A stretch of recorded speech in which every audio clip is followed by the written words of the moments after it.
Hello everyone, સ્વાગત છે આપ સૌનું મારી યુટ્યુબ ચેનલમાં. આજના લેક્ચરમાં આપણે બેઝિક ઇલેક્ટ્રિકલના બધા જ ફોર્મ્યુલા જોવાના છે જે આવનારી દરેક ઇલેક્ટ્રિકલની એક્ઝામમાં ઉપયોગી થશે. So let's see without wasting much time. તમે જોઈ શકો છો કે ઇલેક્ટ્રોન અને પ્રોટોન એટોમમાં તમને ખ્યાલ જ હશે, એટોમમાં ન્યુક્લિયસ હશે અને ન્યુક્લિયસની આસપાસ શું હશે કે ઇલેક્ટ્રોન જે હશે એ પરિક્રમણ કરશે. તો ઇલેક્ટ્રોનનો કંઈ ને કંઈ ચાર્જ હશે, એમાં ઇલેક્ટ્રોનનો માસ હશે. માસ એટલે દ્રવ્યમાન કહીશું આપણે, એનું પોતાનું દ્રવ્યમાન હશે. ચાર્જ હશે એનું એટલે કે વિદ્યુતભાર હશે. ઇલેક્ટ્રોનના પોતાના વિદ્યુતભાર હશે એટલે કે અહીંયા તમે જોઈ શકો છો -1.6 × 10⁻⁻⁻⁰ કુલમ જેટલા વિદ્યુતભાર હોય છે. અને દ્રવ્યમાન કેટલું હોય છે ઇલેક્ટ્રોનનું? તો 9.11 × 10⁻31 કિલોગ્રામ જેટલું એનું દ્રવ્યમાન હોય છે. પ્રોટોનની વાત કરીએ તો પ્રોટોન જે છે એ પોઝિટિવ એટલે કે એમાં જે ચાર્જ હશે એ કેટલો હશે? ચાર્જ એમાં કેટલો હશે? તો 1.14 × 10⁻19 કુલમ જેટલો એનો ચાર્જ હશે. ક્લિયર છે? અને માસ એટલે એનું દ્રવ્યમાન 1.67 × 10⁻21 જેટલું એનું દ્રવ્યમાન હશે. ક્લિયર છે? ચલો આગળ વાત કરીએ. હવે જ્યારે આપણે દ્રવ્યમાન જે હશે એટલે કે કોનું દ્રવ્યમાન? પ્રોટોનનું અને ઇલેક્ટ્રોનનું. આનો ગુણોત્તર લઈશું તો કેટલા ટાઈમ મળશે આપણને? 1840 જેટલું મળશે. ક્લિયર છે? ફેક્ચ્યુઅલ ડાયરેક્ટ એક્ઝામમાં પૂછાઈ શકે છે. કરંટનું ફોર્મ્યુલા તમને ખ્યાલ જ છે, I = Q/T અને Q = શું થશે? Ne/T થશે. જ્યારે ઇલેક્ટ્રોનની સંખ્યા શોધી હોય તો એના માટેનો આ ફોર્મ્યુલા છે. નેક્સ્ટ વાત કરીએ, પોટેન્શિયલની વાત કરીએ તો પોટેન્શિયલનો અર્થ શું થશે? V = W/Q વર્ગ / ચાર્જ. ક્લિયર છે? એનો એકમ શું થશે? જૂલ પર કુલમ થશે અથવા વોલ્ટ થશે. વોલ્ટેજ ડ્રોપની વાત કરીએ તો V = શું થશે? IR અથવા શું કહીશું આપણે? એમ્પિયર ઇન્ટુ ઓમ કહીશું. નેક્સ્ટ વાત કરીએ તો રેઝિસ્ટન્સનું R = ρLA/y થશે. ρ એટલે રેઝિસ્ટિવિટી અને એનો એકમ થશે ઓમ ઇન્ટુ મીટર.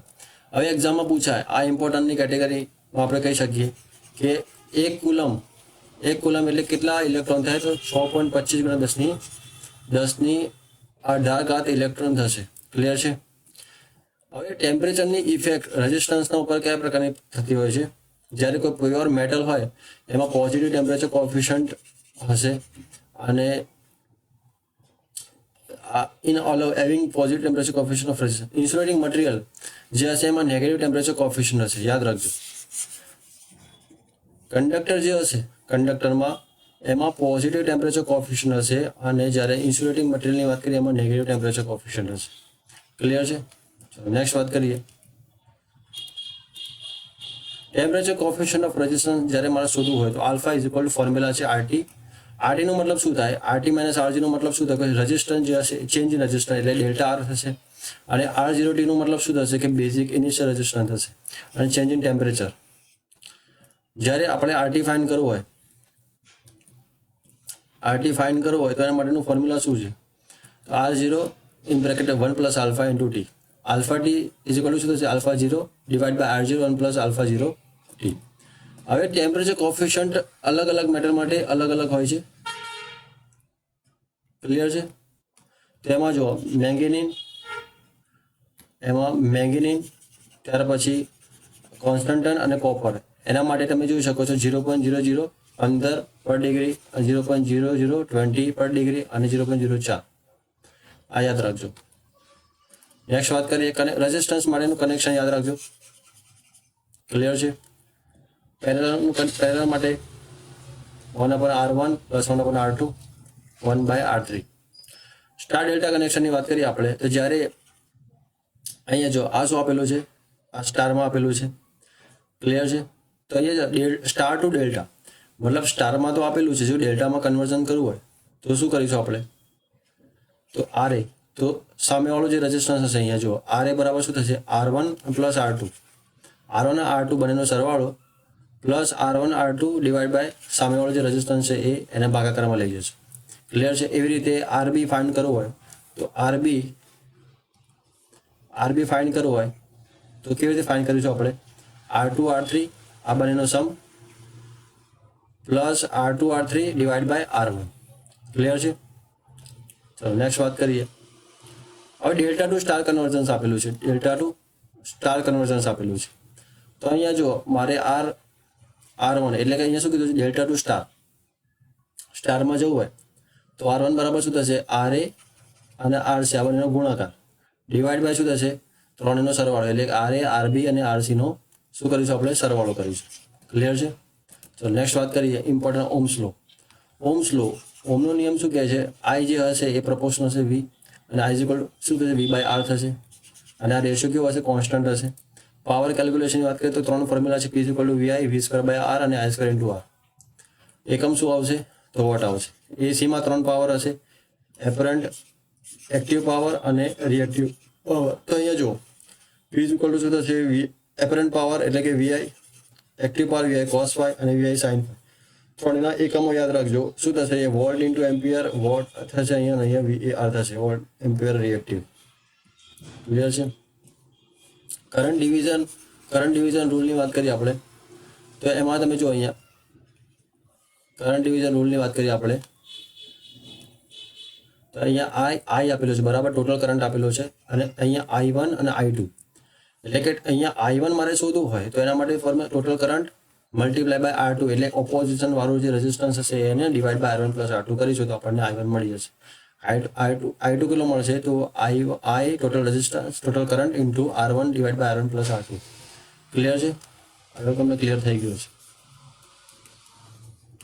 ચલો નેક્સ્ટ વાત કરીએ વોલ્ટેજ ડિવિઝનમાં શું થશે, જો આ વોલ્ટેજ ડિવિઝનમાં તમે જોઈ શકો છો અહીંયા R1 અને R2 આપેલા છે તો બંનેમાં વોલ્ટેજ ડિફરન્ટ હશે. સિરીઝમાં વોલ્ટેજ હશે એ અલગ હશે, સિરીઝમાં વોલ્ટેજ કેવો હશે, અલગ હશે અને કરંટ સિરીઝમાં સેમ હશે. એટલે કે વોલ્ટેજ મારે V1 ફાઇન્ડ કરવો હોય તો ટોટલ વોલ્ટેજ શું થશે, અહીંયા total voltage V into R1 divide by R1 + R2. Clear છે? એવી રીતે V2 તો શું થશે, R2 divide by R1 + R2. Clear? ચલો નેક્સ્ટ વાત કરીએ. હવે જો અહીંયા મોસ્ટ ઇમ્પોર્ટન્ટ આમાંથી એક્ઝામમાં પૂછાશે જ એકમ SI યુનિટ. તો જો ચાર્જનો SI યુનિટ કુલમ થશે, કરંટનો એમ્પિયર થશે અથવા કુલમ પર સેકન્ડ થશે, EMF નો શું થશે, વોલ્ટ થશે, વોલ્ટેજ ડ્રોપનો વોલ્ટ, પોટેન્શિયલનો પણ વોલ્ટ થશે, રેઝિસ્ટન્સનો ઓમ થશે, રેઝિસ્ટિવનો ઓમ ઇન્ટુ મીટર, ટેમ્પરેચર કોફિશિયન્ટ પર ડિગ્રી સેલ્સિયસ, પાવરનો વોટ થશે, એપરન્ટ પાવર VA અને વોટ એક્ટિવ પાવરનો અને VAR રિએક્ટિવ પાવર. ક્લિયર છે? અહીં તમને ક્લિયર થઈ ગયો છે.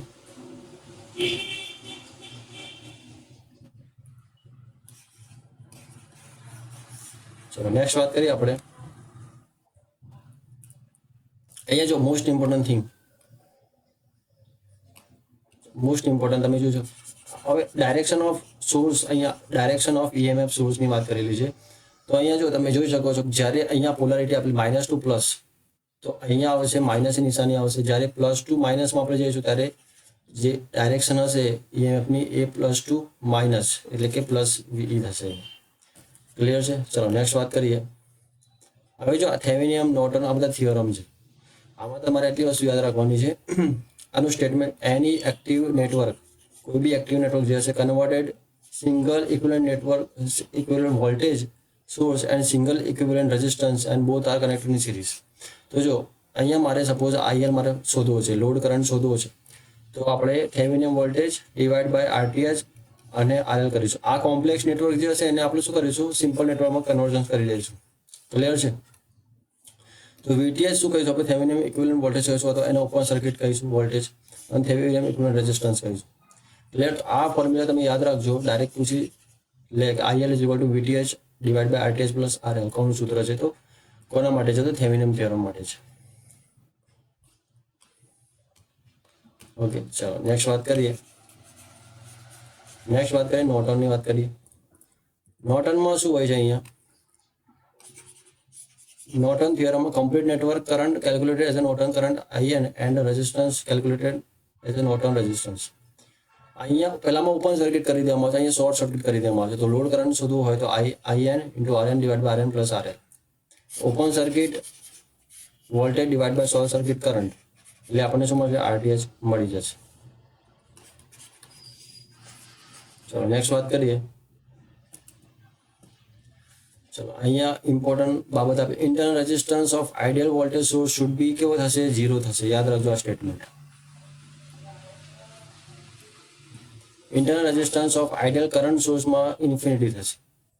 ક્લિયર છે? ચલો આ પણ એક ઇમ્પોર્ટન્ટ છે. એ 1 kilowatt hour 1 kilo calorie kilowatt hour દેખો, એક 1 કિલોવોટ અવર એટલે શું થશે? કેટલી કેલરી થશે? 860. કિલો કેલરીની વાત કરીએ તો 4184 જૂલ. જૂલમાં કેટલી થશે? તો 4184. અને કિલો જૂલમાં 4.18 અને જૂલમાં કેટલી થશે? 3.6. 1 kilowatt hour is equal to 3.6 × 6 થશે. ચલો નેક્સ્ટ વાત કરીએ આપણે. હવે આ જો આ ખૂબ જ ઇમ્પોર્ટન્ટ ટોપિક છે, Kirchhoff current law. Incoming current is equal to outgoing current.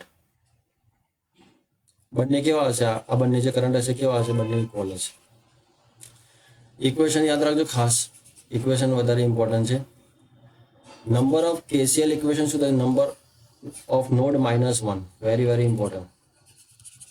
અને આ બંને જે ઇનકમિંગ કરંટ અને આઉટગોઈંગ કરંટ જે હશે, આ જંકશન છે, જંકશન માટે જે અમુક કરંટ જે હશે ઇનકમિંગ હશે, આઉટગોઈંગ હશે, બંને કેવા હશે? ઇક્વલ હશે. ચલો નેક્સ્ટ વાત કરીએ.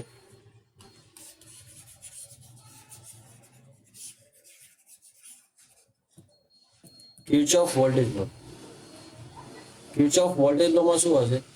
In any loop algebraic sum of EMF and algebraic sum of voltage drop will be કેવું થશે? 0 થશે. તો અહીંયા શું કહે છે? In any loop algebraic sum of EMF અને algebraic sum of voltage drop, આનો મતલબ શું થાય? V થશે. એ કેવો હશે? એ 0 થશે. ક્લિયર છે? નંબર્સ ઓફ KVL ઇક્વેશન માટે B - n+1 આ ફોર્મ્યુલા યાદ રાખજો KVL ઇક્વેશન માટે. અને ઓલામાં શું હતું? નોડ -1. B શું છે? બ્રાન્ચ છે, n નંબર ઓફ નોડ છે. નેક્સ્ટ વાત કરીએ તો સ્મૂથ કન્વર્જન્સ વેરી ઇમ્પોર્ટન્ટ. જ્યારે કોમ્પ્લેક્સ નેટવર્ક આપેલું હોય અને સ્મૂથ કન્વર્જન્સ તમે શું ફાઇન્ડ કરી શકો? કરંટ ફાઇન્ડ શકો, વોલ્ટેજ ફાઇન્ડ કરી શકો, રેઝિસ્ટન્સ ફાઇન્ડ કરી શકો. તો જો અહીંયા આ સિરીઝમાં આપેલું છે, જો પેરેલલ અહીંયા જો તમે જોઈ શકો છો RTH અને VTH. આ કન્વર્જન્સ કરીશું એટલે કરંટ સોર્સમાં કન્વર્ટ કરીશું તો શું થઈ જશે? આ જે RTH છે પેરેલલમાં આવી જશે. એટલે જ્યારે અહીંયા ફાઇન્ડ કરવું હોય તો VTH અપોન RTH કરીશું. જો અહીંયા આપેલું છે, અહીંયા પેરેલલમાં આપેલું છે, તો શું થઈ જશે? આ સિરીઝમાં થઈ જશે. એટલે VTH is equal to IN × RTH. Clear છે? Very important. મેક્સિમમ પાવર, આનું ફોર્મ્યુલા આ જે વધારે પૂછાય છે, એની એફિશિયન્સી કેટલા પર્સન્ટેજ હોય છે? 50% હોય છે. તો મેક્સિમમ પાવરનું ફોર્મ્યુલા VTH/4 RTH. ક્લિયર છે? એક્ઝામમાં VTH આપેલું હોય અને RTH ની કિંમત આપેલી હોય તો શું થશે? તો મેક્સિમમ PL મેક્સિમમ પાવર કેટલો થશે? તો VTH/4 × RTH. મેક્સિમમ પાવરની કન્ડિશન ફોર મેક્સિમમ પાવર તો શું? RTH અને આ બંને કેવા થશે? RTH અને RL કેવા થશે? બંને ઇક્વલ થશે. AC માટે વાત કરીએ તો AC માટે શું થશે? RTH JXTH. અને અહીંયા જો ઇમ્પિડન્સ જે છે ZL is equal two RL - JX × L. તો મેક્સિમમ પાવર અહીંયા જો ZL is equal two ZTH conjugate કહીશું. આ AC માટેની શરત છે અને ઓલી જે શરત છે એ DC માટેની શરત છે. ચલો નેક્સ્ટ વાત કરીએ આપણે તો સુપરપોઝિશન થિયરમની વાત કરીએ. તો સુપરપોઝિશન થિયરમમાં યાદ રાખજો પાવર કેલ્ક્યુલેશન એમાં કરી શકાય નહીં. આ વારંવાર પૂછાય છે MCQ. It is apply linear network only. It is apply when 2 or more than 2 active elements present હશે ત્યારે જ આને આપણે એપ્લાય કરી શકું. Not use for power calculation. Apply only linear bilateral circuit. યાદ રાખજો લિનિયર બાયલેટરલ સર્કિટ માટે જ આનો ઉપયોગ થાય છે. Reciprocity theorem, the ratio of excitation to the response if constant when the position of excitation and response are કેવા થશે? ઇન્ટરચેન્જ થશે. This theorem apply only single active element જો પ્રેઝન્ટ હોય ત્યારે જ એ આપણે કરી શકશું આનું. ક્લિયર? અહીંયા તમે V1 જોઈ શકો છો, I2 જોઈ શકો છો અને અહીંયા I1 છે અને અહીંયા V2 છે નેટવર્ક આપણે. તો આનો રેશિયો શું થશે?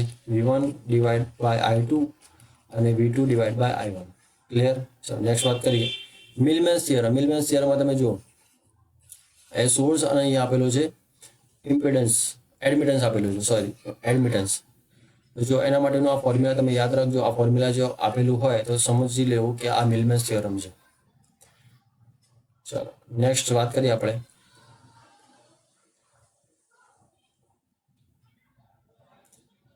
વેરી ઇમ્પોર્ટન્ટ ઇલેક્ટ્રોસ્ટેટિક્સમાં યાદ રાખજો કુલમ્સ લો વેરી ઇમ્પોર્ટન્ટ. જ્યારે ફોર્સની વાત કરીએ આપણે તો ફોર્સ બે ચાર્જના ગુણાકારના એ બંને ગુણાકારના સમપ્રમાણમાં અને અંતરના વર્ગના વ્યસ્ત પ્રમાણમાં હોય છે. તો અહીં અચળાંકમાં આપણે શું મૂકીશું? કે મૂકીશું. કે ની વેલ્યુ શું થશે? 1/4πε0 તો જો પરમિટિવિટી જે છે એર માટે અહીંયા જો અહીંયા આપેલું છે 8.854 × 10⁻12. રિલેટિવ પરમિટિવિટી એર માટે એક જ હોય છે, એમાં કોઈ એકમ હોતો નથી. એર ગેપની વાત કરીએ તો 9 × 10⁹ Q1 Q2 /d² for air gap. ચલો, electric field intensity is equal to F/Q newton પર કુલમ. આનો એકમ યાદ રાખજો, ન્યૂટન પર કુલમ થશે. ઇઝ ઇક્વલ ટુ 1/4πε0 Q/d² થશે, ન્યૂટન / કુલમ. હવે E જે હશે એ પોઈન્ટ P પર હશે ત્યારે યાદ રાખજો 1/4πε0 Q/r² થશે. સરફેસ પર હશે ત્યારે 4πε Q/ અહીંયા r² થશે અને અહીંયા r થશે. અને અંદર હશે ત્યારે શું થશે ભાઈ? 0 થશે. P પોઈન્ટ પર હશે, આ P પોઈન્ટ પર હશે ત્યારે ઇલેક્ટ્રિક ફિલ્ડ P પોઈન્ટ પર હશે ત્યારે 1/4πε0 Q/r² થશે. જ્યારે સરફેસ પર હશે તો 1/4πε0 Q/r થશે અને ઇનસાઇડ હશે ત્યારે 0 થશે. આગળ વાત કરીએ ઇલેક્ટ્રિક ફિલ્ડ ડેન્સિટીની વાત કરીએ, ચાર્જ ડેન્સિટીની વાત કરીએ તો D is equal two Q/A થશે, બરાબર, કુલમ બાય મીટર સ્ક્વેર એટલે એરિયા થશે.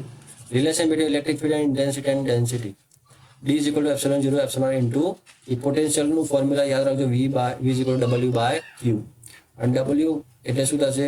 F into D, force into distance. વર્કનું ફોર્મ્યુલા શું થશે? Force into distance. જૂલ પર કુલમ એનો એકમ થશે અથવા વોલ્ટ થશે.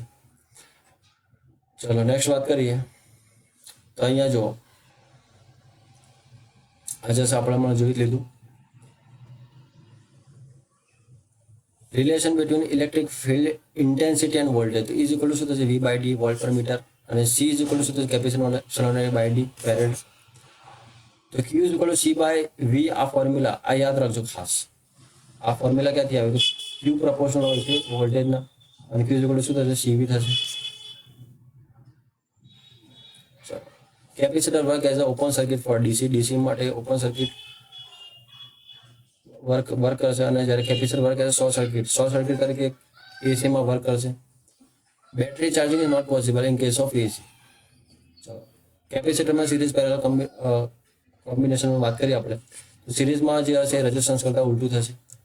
એટલું રેઝિસ્ટન્સ અને ઇન્ડક્ટર આ બંનેના કેસ સિમિલર હોય છે. મતલબ સિરીઝ અને પેરેલલમાં જો તમે રેઝિસ્ટર અથવા તો ઇન્ડક્ટર તમે લગાવો ત્યારે તમે જે ફાઇન્ડ કરો છો નોર્મલી એ રીતે ફાઇન્ડ કરી શકાય. પણ કેપેસિટરના કેસમાં કંઈક અલગ તમને જોવા મળશે. સિરીઝમાં શું હશે? 1/C1 plus 1/C2 plus 1/C3. પણ પેરેલલમાં C1 C2 C3 સરળ હોય છે normal. Charging of capacitor, charging માટે કરંટ અને અહીંયા તમે જોઈ શકો ચાર્જ ટાઈમ કોન્સ્ટન્ટ શું થશે? RC થશે. યાદ રાખજો ચાર્જિંગ ઓફ કેપેસિટર માટે time constant tau is equal two RC થશે. અને યાદ રાખજો વેલ્યુ યાદ રાખજો 63.2%. ટાઈમ કોન્સ્ટન્ટ ફૂલ વોલ્ટેજ કેટલો હોય છે? અહીંયા 63.2% ઓફ ફૂલ વોલ્ટેજ. ચાલો, time require for full charging of capacitor કેટલું જોઈશે? 5 ટાઉ. નેક્સ્ટ વાત કરીએ તો આ ગ્રાફ તમે યાદ રાખજો. Charging of capacitor initially short circuit હોય છે, ફાઇનલી ઓપન સર્કિટ હોય છે. ડિસ્ચાર્જિંગ માટે યાદ રાખજો એનો ગ્રાફ આ તમને જોવા મળશે. V is equal two V - T/τ થશે. તો V, I અને Q માટેનો ફોર્મ્યુલા યાદ રાખજો. આના પર ન્યુમેરિકલ પૂછાઈ શકે. Very most important. Energy store in capacitor અને ઇન્ડક્ટર માટે અલગ અલગ હશે. ક્વોન્ટિટી અહીંયા ફોર્સ, ઇલેક્ટ્રિક ફિલ્ડ ઇન્ટેન્સિટી અને ઇલેક્ટ્રિક ફિલ્ડ ડેન્સિટી એનો SI યુનિટ યાદ રાખજો. પરમિટિવિટીનો યાદ રાખજો અને કેપેસિટરનો યાદ રાખજો ફેરાડે. કુલમ પર મીટર સ્ક્વેર, ન્યૂટન પર કુલમ. ચાલો, ફંડામેન્ટલ ઓફ AC ની વાત કરીએ. આનો એકચ્યુઅલી એક વિડીયો આપણે બનાવી દીધો છે, ફંડામેન્ટલ ઓફ AC.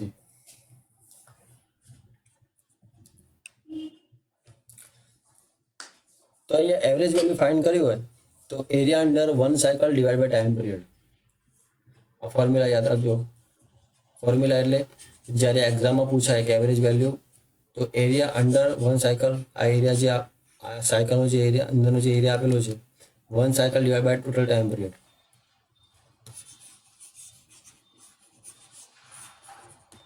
ચલો નેક્સ્ટ વાત કરીએ આપણે. મોસ્ટ વેરી ઇમ્પોર્ટન્ટ છે એવરેજ વેલ્યુ ઓફ. અહીંયા જો સાઇનોસોઇડલ માટે, હાફ વેવ રેક્ટિફાયર માટે, ફૂલ વેવ, રેક્ટેંગ્યુલર, ટ્રાયંગ્યુલર, આમાંથી એક તો એક્ઝામમાં પૂછાશે જ. તો જો અહીંયા તો સાઇનોસોઇડલ માટે શું થશે? 2 Vm/π થશે વોલ્ટ સાઇનોસોઇડલ માટે. ક્લિયર છે? કરંટ માટે શું થશે? 2Im/π. હાફ વેવ રેક્ટિફાયર માટે આઉટપુટ Vm/π. હાફ વેવ માટે Vm/π થશે, Im/π. Full wave rectifier output 2 Vm/π અને અહીંયા પણ 2 Im/π. રેક્ટેંગ્યુલર વેવ માટે Vm વોલ્ટ, Im એમ્પિયર. અહીંયા જો ટ્રાયંગ્યુલર વેવમાં શું Vm/2 થશે અને Im/2 થશે વોલ્ટ અને એમ્પિયર. યાદ રાખજો એવરેજ વેલ્યુ જ્યારે હાફ વેવ રેક્ટિફાયર માટે પૂછેલી હોય ત્યારે 2 Vm/π પણ આપેલું હશે, Vm/π પણ આપેલું હશે, તો આમાં કન્ફ્યુઝન નથી થવાનું. ટ્રાયંગ્યુલર માટે Vm/π વોલ્ટ અને Im/2. જો Vm/2 Im/2. ટ્રાયંગ્યુલર માટે આ યાદ રાખજો, રેક્ટેંગ્યુલર માટે આ યાદ રાખજો Vm, અને ફૂલ વેવ માટે આ યાદ રાખજો 2 Vm/π. ક્લિયર છે? Average value represent DC component present in AC measure by PMMC દ્વારા આપણે મેજર કરી શકીએ. ક્લિયર?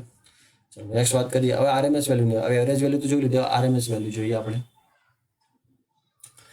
તો આરએમએસ જે વેલ્યુ છે, RMS value it is that value of DC supply which is do the same amount of the work in the same time when AC.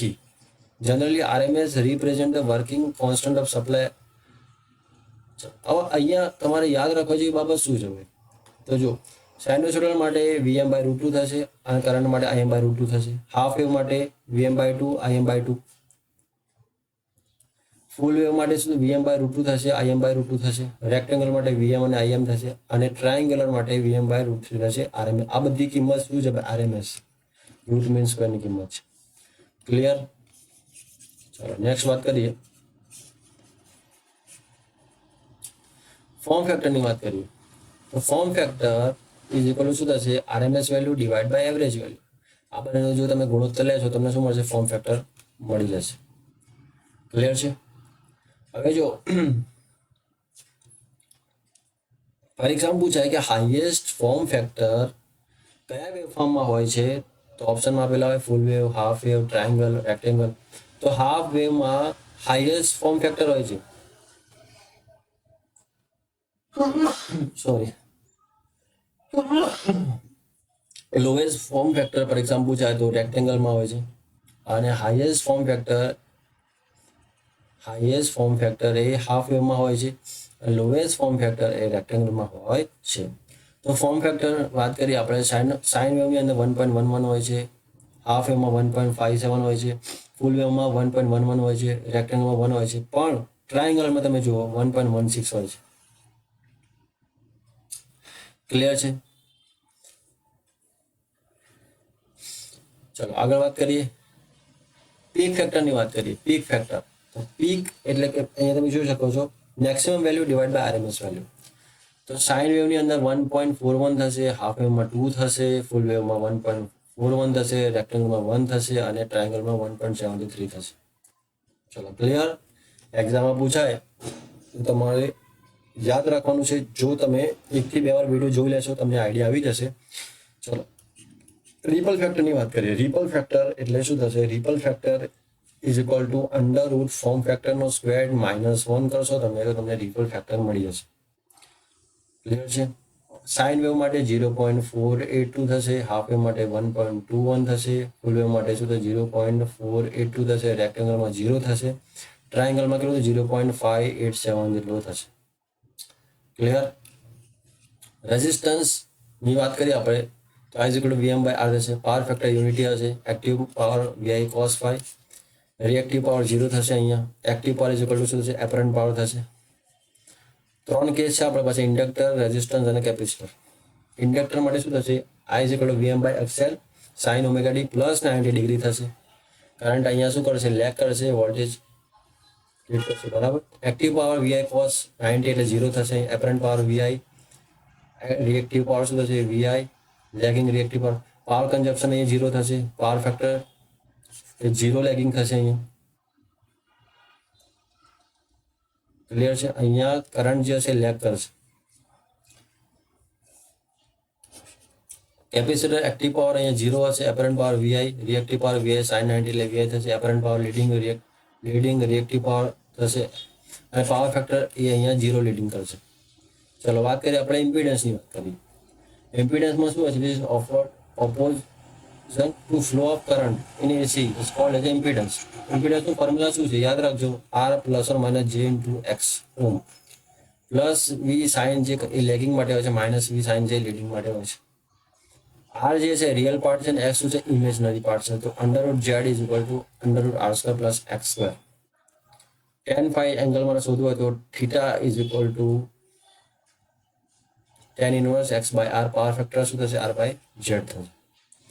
Next વાત કરીએ આપણે એડમિટન્સની વાત કરીએ. એકમ મો થશે, સિમન્સ થશે. y is equal to G plus or minus J to B. તો અહીંયા જો પ્લસ સાઇન શું બતાવે છે? લીડિંગ બતાવે છે. માઇનસ સાઇન શું બતાવે છે? લેગ બતાવે છે. અહીંયા કન્ડક્ટન્સ બી શું થશે? સસેપ્ટન્સ થશે. y is equal to 1 by Z. ચલો એ રીતે સિરીઝ સર્કિટ માટે વાત કરીએ આપણે. RL સિરીઝ સર્કિટ માટે ઝેડ અંડર માનાકમાં Z is equal to R square plus XL square થશે. જ્યારે એંગલ ફાઇન્ડ કરવું હોય તો એક્સએલ બાય આર થશે. પાવર ફેક્ટર કોસ ફાઈ થશે. Active power VI cos phi થશે. ક્લિયર? તો વી ઇઝ ઇક્વલ શું થશે? વીઆર પ્લસ વીએલ, એટલે કે રેઝિસ્ટન્સમાં વોલ્ટેજ ડ્રોપ અને ઇન્ડક્ટરમાં વોલ્ટેજ ડ્રોપ વીએલ.